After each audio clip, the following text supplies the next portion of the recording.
आप लोगों ने भी सुना होगा कि कुछ कहानियाँ जब भी आप लोग सुनते हैं, एक बार तो आप लोगों को यकीन तक नहीं होता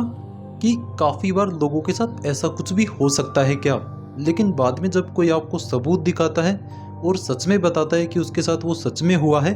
तो शायद घर वालों को भी यकीन ना हो। और आज की जो कहानी है मैं आप लोगों को सुनाने वाला हूँ, उसमें ना तो कोई भूत दिखाया जाएगा, ना कोई आत्मा दिखाई जाएगी, ना ही कोई एक ऐसी जगह होगी जिससे कि जाने से लोग डरते हों।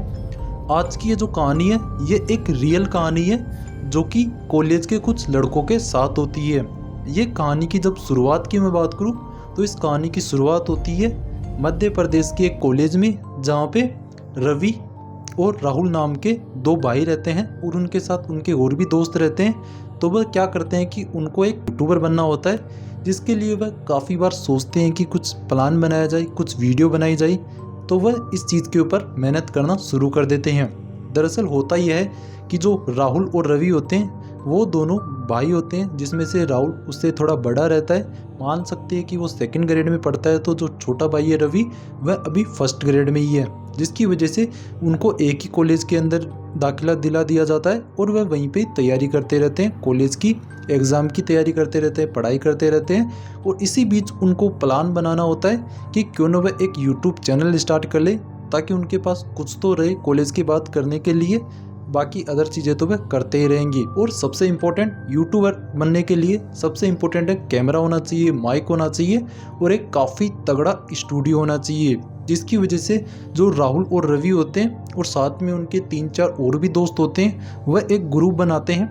ताकि वह उन ग्रुप में मिलकर सभी लोग वीडियो बना सके। सबसे पहले तो उनकी जो वीडियो बनाने की चीज़ें होती है वह ऐसी होती है कि जो राहुल और रवि होते हैं वह अपने चैनल के मेन कैरेक्टर रहते हैं और बाकी जो अदर रहते हैं उनके दोस्त, उनको किसी को स्क्रिप्ट लिखने का काम दे दिया जाता है, किसी को ध्यान रखने का कि लाइटिंग वगैरह ठीक है कि नहीं, और किसी को किस और चीज़ के लिए रख लिया जाता है कि कोई चीज़ या सामान की ज़रूरत हो उसके लिए। तो ऐसा उनका यूट्यूब चैनल धीरे धीरे चलता रहता है और उनका यूट्यूब चैनल काफ़ी ग्रो अवस्था में भी आ जाता है कि वह थोड़ा थोड़ा ग्रो करता रहता है। और 2-4 महीनों में वह अपने यूट्यूब के ऊपर करीब 10 से 15 वीडियो अपलोड कर देते हैं। और उसके बाद में उनको काफ़ी सारे कमेंट आना शुरू कर देते हैं कि तुम्हारे वीडियो तो बहुत ही अच्छे हैं, काफ़ी इन्फॉर्मेटिव वीडियो भी है, लेकिन इनके अंदर एक मिस्टेक है कि तुमको एक प्रॉपर स्टूडियो के अंदर वीडियो बनानी चाहिए, जिससे कि जो व्यूअरशिप है वह और भी ज़्यादा आ सके, लोग और भी ज़्यादा आपकी वीडियो को पसंद कर सके। क्योंकि आज के समय पे होता ही है कि जब तक आप लोग अपने बैकग्राउंड में एक अच्छा सा स्टूडियो ना दिखाओ, तब तक लोग आपकी वीडियो को एक प्रोफेशनल वीडियो नहीं मानते और वीडियो में दिखने में जो क्वालिटी होती है वो भी काफ़ी कम होती है। तभी वह ये सब सोचते रहते हैं। अब स्टूडेंट है तो उनका कोई खासा अच्छा खासा बजट भी नहीं था कि उनके पास 50-60 हज़ार रुपये हों ताकि वह एक DSLR कैमरा ले सके। वह सिर्फ अपने स्मार्टफोन से ही वीडियो बनाते थे और उनके पास एक छोटा मोटा माइक होता था, उसका वह यूज़ करके वीडियो बनाते रहते थे। इसी बीच वह काफ़ी टेंशन में रहते हैं और तभी उनकी मुलाकात होती है उसी कॉलेज की एक लड़की से जिसका नाम कोमल रहता है। वह उस लड़की से पहले ऐसे बातें नहीं करते थे, बस ऐसे ही नॉर्मल जानकारी थी कि ये हमारे कॉलेज में पढ़ती है। तो जो कोमल नाम की लड़की होती है वह एक दिन उनके पास आती है, उनकी जो वीडियो बनाने की टेक्निक होती है उसको देखती है और वह काफ़ी परेशान भी उसको दिखते रहे होते हैं, जिसकी वजह से वो उनको एक बार पूछ ही लेती है कि तुमको क्या ज़रूरत है, किस चीज़ की ज़रूरत है। तो वो जो लोग होते हैं उसके दोस्त होते हैं राहुल और रवि के, वह भी इंटरेस्ट ले लेते हैं। और एक और इम्पोर्टेंट बात कि जो राहुल होता है वह उसकी क्रश होती है, मतलब कि वह उसको पसंद करता है अपने मन ही मन में, लेकिन वो बात उसको नहीं बताता, ना ही वह अपने भाई को बताता है, जिसकी वजह से वो लड़की उसके ग्रुप के पास आती है। तो इस चीज़ में राहुल और भी ज़्यादा उनकी मदद कर देता है उस लड़की की, और वह अपने ग्रुप में उनको ज्वाइन कर लेता है, उनको मतलब कोमल को। इसके बाद में क्या होता है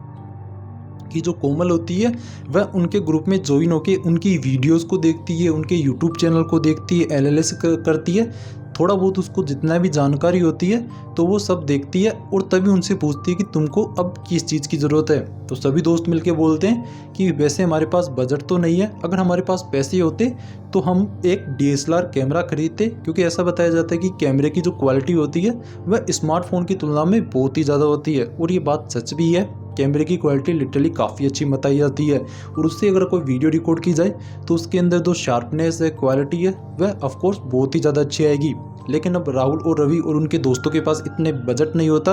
कि वह एक DSLR कैमरा बाय कर सके। तभी जो कोमल होती है वह उनको बोलती है कि क्यों ना मैं तुमको कैमरा खरीद के दे दूं और जब तुम यूट्यूब से पैसे कमाओगे तो तुम मुझे रिटर्न कर देना। अब ये बातें सुन के वह सारे दोस्त मिलके खुश हो जाते हैं और उससे बोलते हैं कि तुम ऐसा क्यों कर रही हो। तो तभी वो बोलती है कि देखो, मुझे तुमने अपने ग्रुप में शामिल किया है तो मेरी जिम्मेदारी बनती है कि मैं तुम्हारी कुछ तो मदद कर सकूं, तो मैं तुमको एक कैमरा दिला देती हूं। तो वो एक कैमरा उनको ला के दे देती है। फिर वो बोलते हैं कि हमें एक माइक भी चाहिए,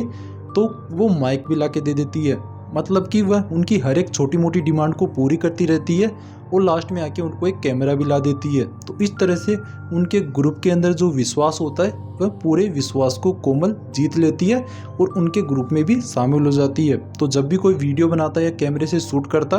तो ऑफकोर्स कोमल की बातें भी होती और कोमल से वह पूछ के सारे काम करने लग गई। इसके बाद में जो कोमल होती है उससे वह धीरे धीरे अपनी वीडियो की जो लोकेशन होती है, स्क्रिप्ट होती है, कैसा उनको वीडियो बनाना चाहिए, उस चीज़ के बारे में भी राय लेने लग गई। क्योंकि जो लगभग चीज़ें थी वो तो कोमल ने ही दिलाई थी, जिसकी वजह से सभी दोस्त मिलके उससे राय लेने लग गए। इसके बीच में राहुल को थोड़ा शक तो होता उसके ऊपर कि वह ऐसा क्यों कर रही है, क्योंकि राहुल काफ़ी बड़ा था अपने ग्रुप में और वह थोड़ा प्रैक्टिकल लड़का भी था कि कोई किसी की मदद ऐसे बिना मतलब के क्यों ही कर रहा है। लेकिन तब वह सोचता है कि दोस्ती में उसने कर दी होगी मदद, तो वह उस चीज़ को इग्नोर कर देता है और वह उसको पसंद भी होती है। तो ट्रस्ट टूटने वाली तो बात भी नहीं थी, वह उसके ऊपर खुद भी ट्रस्ट करने लग जाता है।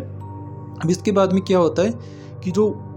सभी ग्रुप होते हैं राहुल और रवि का, दोस्तों का, वह सभी प्लान बनाते हैं कि यार हमारे पास एक अगर अच्छा सा स्टूडियो हो ना तो हमारी वीडियो को लोग और भी ज़्यादा पसंद करने लगेंगे। अब वहाँ पे कोमल भी मौजूद होती है, तो कोमल उनसे एक और प्रॉमिस कर देती है कि मैं तुम्हारे लिए स्टूडियो 4 या 5 महीनों में ज़रूर तैयार करवा दूंगी, ये मेरी जिम्मेदारी है। अब इतना सुनते ही सभी लोग काफ़ी ज़्यादा हंसने लग जाते हैं और काफ़ी हैप्पी हो जाते हैं सभी ग्रुप के लोग, उनके दोस्त मतलब कि राहुल और रवि के। तो सभी काफ़ी खुश थे इस बात को सुन के कि ये कोमल हमारी सारी मनोकामनाएं पूरी कर रही है एक तरह से, और हमें कोई एक स्टूडियो भी बना के दे रही है। अब आप लोगों ने देखा होगा कि जब आप लोग कॉलेज में होते हैं तो आप लोगों को अपने दोस्तों पे काफ़ी यकीन होता है, उनकी फैमिली कैसी है, उनका पास्ट कैसा था, उसके बारे में आप लोगों को थोड़ी भी जानकारी नहीं रहती, जिसकी वजह से आप लोग जब कॉलेज में मिलते हैं तो आप लोग 100% यकीन के साथ ही मिलते हैं कि ये अच्छा ही होगा। जिसकी वजह से जो राहुल और रवि के दोस्त होते हैं वो खुद होते हैं, वह भी कोमल से कुछ ऐसे ही मिलते थे। उनको कोमल के ना तो घर के बारे में पता था, ना ही उनके डैडी या मम्मी डैडी क्या करते हैं उसके बारे में पता था, फैमिली बैकग्राउंड के बारे में भी कुछ नहीं पता था। बस कोमल ने उनको ये कहा था कि तुम बस बेफिक्र रहो, कुछ महीनों के बाद में तुमको तुम्हारा स्टूडियो में बना के दे दूंगी। अब इस बीच क्या होता है कि वो लोग वीडियो रिकॉर्ड करते रहते हैं, बीच बीच में ऐसी बातें चलती रहती है कि हमारा स्टूडियो बन के रेडी हुआ या नहीं, वह ये बातें कोमल से पूछते भी रहते हैं। इसके बाद में क्या होता है कि कुछ महीने गुजर भी जाते हैं और कोमल उनको कहती है कि तुम्हारा स्टूडियो काफ़ी तगड़ा बन रहा है, काफ़ी अच्छा बन रहा है और तुम लोग उसको देख के काफ़ी सरप्राइज होने वाले हो। अब ये बातें वह राहुल और रवि से ही करती है, बाकी सभी दोस्तों को वो सारी डिटेल नहीं बताती कि स्टूडियो किस तरह से और कैसा बन रहा है। उनको बस वह ये कह के रखती है कि मैं तुम्हारे लिए स्टूडियो बना दूंगी। बस वो उस समय पे ही कहा था सभी दोस्तों को एक साथ मिलके। बाद में तो वह सबसे ज़्यादा राहुल और रवि से ही बातें करने लग जाती है। अब इस बीच क्या होता है कि कुछ महीने बीत जाते हैं और एक दिन ऐसा आता है कि कोमल राहुल को पास में बुला के बोलती है कि तुम अपने भाई रवि को लेके आना, तुम आना, मैं तुमको आज स्टूडियो ज़रूर दिखाऊंगी, क्योंकि वह बनके बिल्कुल तैयार हो चुका है और मैं तुमको अपने घर पे लेके चलती हूँ सबसे पहले तो, क्योंकि वहीं पे मैं अपनी स्टूडियो बना रही हूँ आप लोगों के लिए, ताकि आप लोग काफ़ी अच्छे से वहाँ पे वीडियो बना सको। इसके बाद में क्या होता है कि कोमल राहुल और रवि को लेके चली जाती है अपने साथ गाड़ी में बिठा के। जब वो दोनों उसके घर पे जाते हैं तो सबसे पहले तो वह बाहर से देखते हैं तो जो कोमल का घर होता है एक कोठरी टाइप होता है, जैसे कि पुरानी हवेली नहीं होती क्या, उस तरह से। और उसका घर काफ़ी सालों से ऐसा लग रहा था कि उसके ऊपर किसी ने कलर भी नहीं करवाया। और वो लोग उससे पूछते हैं कि क्या सच में यहाँ पे तुम हमारे लिए स्टूडियो बना रही हो? तो कोमल बोलती है कि हाँ, मैं तुम्हारे लिए यहीं पे स्टूडियो बना रही हूँ, अंदर बना हुआ है, बिल्कुल सब कुछ रेडी है, तुम लोग सबसे पहले तो आँख पे पट्टी बांध लो और इसके बाद में मैं तुम्हें अंदर लेके चलूँगी। तो वो मान जाते हैं। अब आप लोग का दोस्त अगर आप लोगों से ऐसी बातें कहे तो ऑफकोर्स आप लोग मान ही जाते हैं, क्योंकि सरप्राइज़ की बात थी। इसके बाद में कोमल उन दोनों के ऊपर आंखों पे पट्टी बांधती है और वह उनको सीधा उस घर की छत पे लेके जाती है। अब छत पे ले जाने के बाद में वह उनको बताती है कि जो मेरी मम्मा है वह तुम्हारी स्टूडियो की साफ़ सफाई कर रही है, अच्छे से तैयार करिए, तो वहाँ पे हम थोड़ी देर बाद चलेंगे, तब तक तुम छत पे मज़े कर लो या फिर देख लो कि यहाँ पे क्या कुछ नज़ारा हो रहा है। तो वो कोमल अपने पेड़ों को दिखाती है सबसे पहले तो। और इस चीज़ को आप लोग नोटिस करना कि राहुल जब उन पेड़ों को देखता है तो उन पेड़ों के अंदर काफ़ी दिनों से ऐसा लग रहा था कि पानी नहीं दिया हुआ, लेकिन वह पेड़ फिर भी हरे भरे लग रहे थे। अब ऑफकोर्स इस बात को देख के राहुल को काफ़ी अंदाज़ा तो लग गया था कि ये तो काफ़ी अचंभित करने वाली बात है कि इन पेड़ों के अंदर पानी नहीं दिया हुआ, इनकी जो तने की ज़मीन है वो भी ऐसे गीली गीली नहीं लग रही, लेकिन फिर भी ये पेड़ सूखे नहीं है। अब इस चीज़ को देख के वह पूछने की कोशिश करने ही वाला था कोमल से, लेकिन वह अपने मन में इस बात को रख लेता है। इसके बाद में क्या होता है कि नीचे से उसकी जो कोमल की मम्मा होती है वह आवाज़ लगाती है कि सब कुछ रेडी है, तुम इन दोनों को नीचे लेके आ जाओ। इसके बाद में क्या होता है कि वह उन दोनों को जैसे ही नीचे लेके जाती है तो वो क्या देखते हैं कि चारों तरफ काले काले पर्दे लगे हुए थे, जैसे कि बाहर की जो रोशनी है सूरज की वह अंदर ना आ सके। और वहाँ पे स्टूडियो जैसा तो कुछ नहीं लग रहा था, लेकिन वहाँ पे बीच में एक हवन कुंड जैसा बना हुआ था, काफ़ी सारी ढेर सारी वहाँ पे हड्डियाँ पड़ी हुई थी और पूजा की सामान भी रखी हुई थी। और वहाँ पे एक काफ़ी लंबा चौड़ा सा हथियार भी रखा हुआ था, धारदार तलवार, और वहाँ पे वो सब ऐसे रखा हुआ था। अब इस चीज़ को देख के जो राहुल और रवि होते हैं वह काफ़ी डरने लग जाते हैं, क्योंकि उनको कोमल ने ये कह के लाया था कि हम तुम्हारे लिए स्टूडियो बना रहे हैं, लेकिन यहाँ पे तो उनको कुछ और ही देखने को मिलता है। इसके बाद में जो कोमल की मम्मी होती है वह एक आरती की पूजा लेके आती है थाड़ में, और उसके अंदर एक कुछ जला हुआ रहता है जिसकी धुआं धीरे धीरे फैलती रहती है, और वह उन दोनों की कुछ करके आरती उतारने लग जाती है। तो दरअसल होता यह है कि जो कोमल की मम्मी होती है वह जिस धुआं को उनके पास लेके आती है उसमें कुछ मिला हुआ था भांग जैसा, जिसको सूंघते इस धुआं को वो लोग थोड़े अधमरे से हो जाते हैं, बेहोश होने से लग जाते हैं, और उनको कुछ समझ में नहीं आ रहा था। उनको ऐसा लग रहा था कि हम लोग अपने शरीर को हिलाना चाहते हैं, क्योंकि तब तक राहुल समझ चुका था कि यहाँ पे कुछ तो गलत है, हमको कुछ भी करके यहाँ से जल्दी निकलना पड़ेगा। इसके बाद में क्या होता है कि राहुल दिमाग में तो सब कुछ प्लानिंग कर रहा था कि मैं अपने छोटे भाई रवि का हाथ पकड़ूंगा, यहाँ से भाग जाऊंगा इनको कैसे भी करके छुटा उठा के, लेकिन वह सिर्फ मन में ही सोच रहा था। रियल लाइफ में उसके हाथ हिल तक नहीं रहे थे और उनको एक जगह पे ले जाके बैठा दिया जाता है। तभी वो देखता है कि राहुल को थोड़ा बहुत होश था, लेकिन जो रवि होता है उसका छोटा भाई वो तो एक तरह से बेहोशी हो चुका था। इसके बाद में जो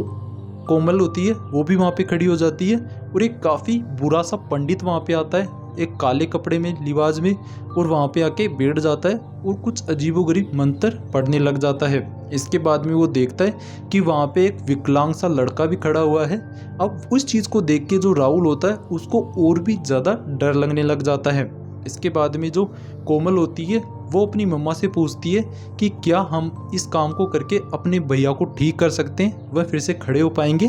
अब इतना सुनते ही राहुल की सिट्टी बिट्टी गुल हो जाती है, क्योंकि उसको पूरा माजरा समझ में आ गया था कि ये इस पूजा को इसलिए करा रहे हैं ताकि वह हमारे रवि मतलब उसके छोटे भाई की बलि दे सके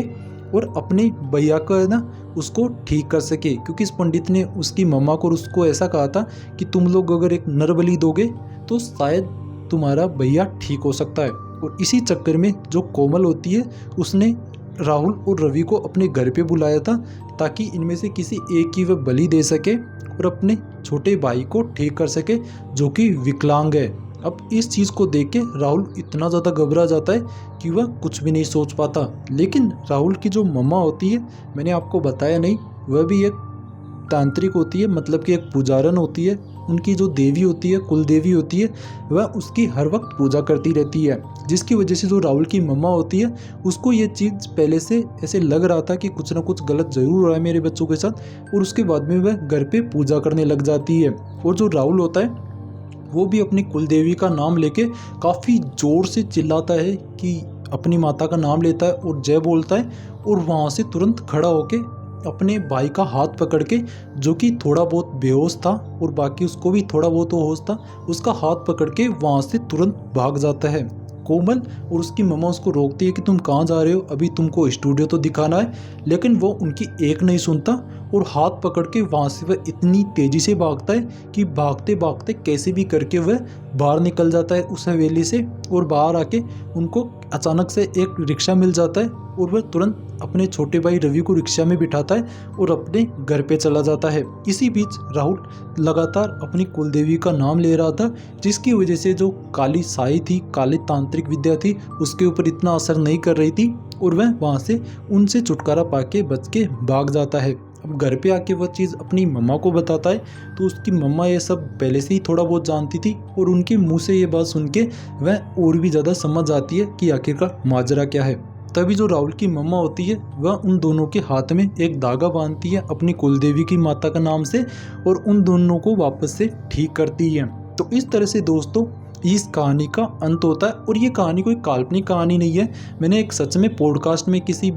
आदमी से सुनी थी कि उसकी फैमिली में ऐसा इन दोनों के साथ हुआ था। मैंने लड़कों को नाम ज़रूर चेंज कर दिए, लेकिन ये कहानी सच में उनके साथ हुई थी, जो कि सुनने में तो काफ़ी डरावनी है। साथ ही जो नरबली होती है उसके बारे में भी बताती है कि लोग जो नरबली देते हैं लोगों की, जिंदा इंसानों की, उसको वह किस तरह से, कैसे उनका मकसद होता है उसको पूरा करने के लिए करते हैं। आई होप आप लोगों को दोस्तों स्टोरी काफ़ी हॉरिफिक लगी होगी। इसके अंदर कोई भूत प्रेत तो नहीं था, लेकिन इस कहानी को सुनने के बाद मेरे सच में रोंगटे खड़े हो गए थे कि कोई इंसान ऐसे कैसे ही कर सकता है। और ये एक सच्ची कहानी थी, तो आप लोग समझ ही सकते हैं कि राहुल और रवि के साथ क्या कुछ हुआ होगा। इसके बाद में ये जो डर था रवि और राहुल के अंदर वह जिंदगी भर बना रहेगा, क्योंकि उनके साथ कुछ ऐसा ही हुआ था जो कि किसी के साथ भी हो जाए तो उनको सच में पूरी ज़िंदगी ये एक मंजर डराता ही रहेगा। बाकी दोस्तों अगर आप लोग भी ऐसे horror historical real horror incident पे बेस्ड वीडियो देखना चाहते हैं, स्टोरी सुनना चाहते हैं हॉरर वाली, तो हमारे चैनल को सब्सक्राइब कर लेना।